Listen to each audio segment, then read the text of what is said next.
नमस्ते दोस्तों। आज हम एक ऐसे कंपनी के बारे में बात करने वाले हैं जिसकी शुरुआत कुछ फार्मर्स से की गई थी, लेकिन आज जो इंडिया की सबसे बड़ी मिल्क डेयरी कंपनी बन चुकी है। जी हाँ, हम बात कर रहे हैं अमूल कंपनी के बारे में।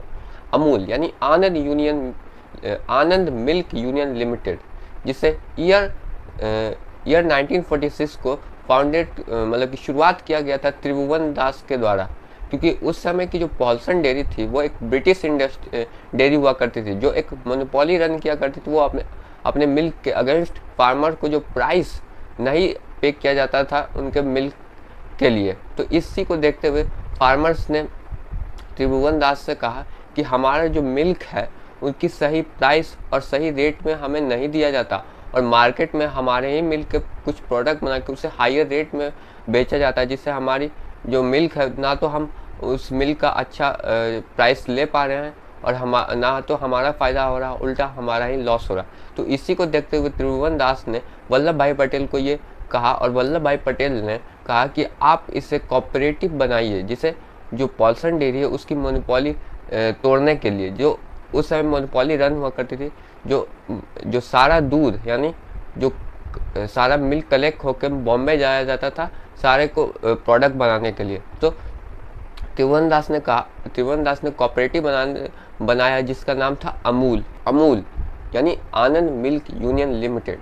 इसे कायरा के जो मिल्क फार्मर्स थे, यानी कायरा जो आज गुजरात में है, जो एक छोटा सा गांव है, जिससे अमूल की रियल स्टोरी इसी गांव से ही स्टार्ट होती है। तो ऐसे करते हुए जो पॉल्सन डेयरी की मोनोपोली थी वो धीरे धीरे डाउन होती गई, और फिर जब इंडिपेंडेंस इंडिया को मिली तो पॉल्सन डेयरी भी इंडिया से ख़त्म हो गई। तो त्रिभुवन दास ने उस समय अमूल के वो चेयरपर्सन हुआ करते थे, पर उन्होंने देखा ईयर 1949 में उन्होंने वर्गीस कुरियन को हायर किया एज अ टेक्निकल इंजीनियर और मार्केटिंग एक्सपर्ट। वो वर्गीस कुरियन एक एक्सपर्ट इंजीनियर थे और उन्हें कुछ मार्केटिंग में भी नॉलेज हुआ करती थी। इसी को देखते त्रिभुवन दास ने उन्हें हायर किया अमूल के लिए, लेकिन वो जो जॉब थी वर्गीस कुरियन को नहीं अच्छी लगती थी। पर जैसे जैसे वो इवॉल्व होते गए अमूल के साथ, तब वो अपने जो फार्मर्स हुआ करते थे उनकी सारी हेल्प करते थे, और उनकी जो प्रॉब्लम्स है उन्हें भी सुना करते थे कि प्रॉब्लम जो फार्मर्स को आखिर प्रॉब्लम आ क्या रही है, और क्या फार्मर्स को चाहिए उनके मिल्क के अगेंस्ट क्या डेयरी प्रोडक्ट्स बनना चाहिए। तो इसी को देखते हुए आनंद यानी अमूल ने अपना कुछ प्रोडक्ट्स को इंडिया में लॉन्च किया, जिससे जो फार्मर्स को अपना मिल्क का प्राइस मिल सके और जो इंडियन कंज्यूमर है वो राइट प्रोडक्ट कंज्यूम कर सके। तो उस समय का ये सबसे बड़ा और सबसे फास्टेस्ट रेवोल्यूशन था, यानी वाइट रेवोल्यूशन इसे कहा जाता है। जो इसके बाद ये इंडिया को इस रेवोल्यूशन ने पूरे वर्ल्ड का सबसे बड़ा मिल्क प्रोड्यूसिंग कंट्री बना दिया था। इसके पीछे सिर्फ और सिर्फ वर्गीस कुरियन ही कहा था, क्योंकि वर्गीस कुरियन ने सारा मैनेजिंग काम सब अमूल का अपने हाथों ले लिया था। क्योंकि त्रिभुवन दास के बाद वो वर्गीस कुरियन ही अमूल के चेयरपर्सन बने थे, जिन्होंने सारा मैनेजिंग, सारा मार्केटिंग, सेल्स सब कुछ अपने हाथों में ले लिया था।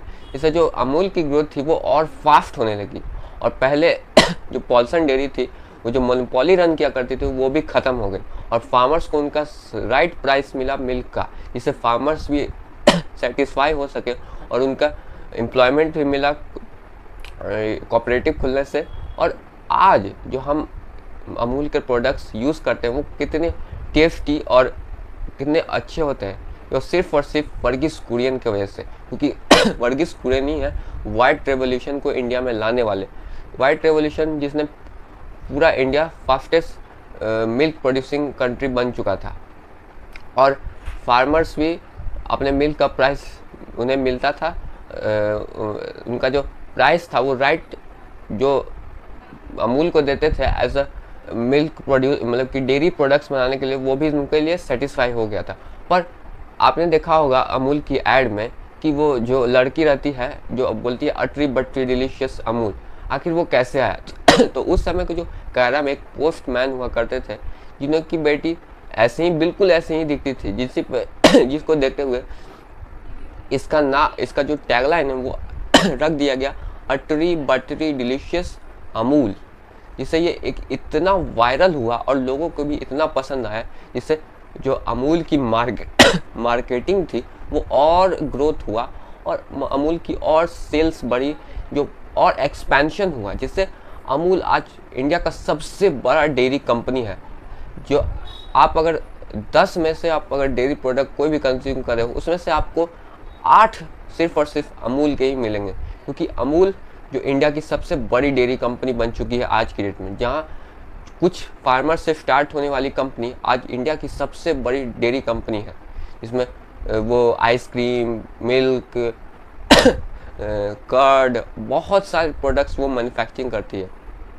एक छोटे से गांव कायरा गुजरात से स्टार्ट हुई थी और इसके पीछे सिर्फ और सिर्फ डॉक्टर वर्गीस कुरियन का हाथ है, और त्रिभुवन दास जो उस समय के पहले चेयरपर्सन थे अमूल के, जिन्होंने फार्मर्स की प्रॉब्लम्स को देखा कि फार्मर्स को क्या दिक्कत आ रही है और वो क्यों नहीं अपने मिल्स को अच्छे रेट पे सेल कर पा रहे हैं, जिससे उनका भी फ़ायदा हो और जिससे कंपनी का भी फ़ायदा हो।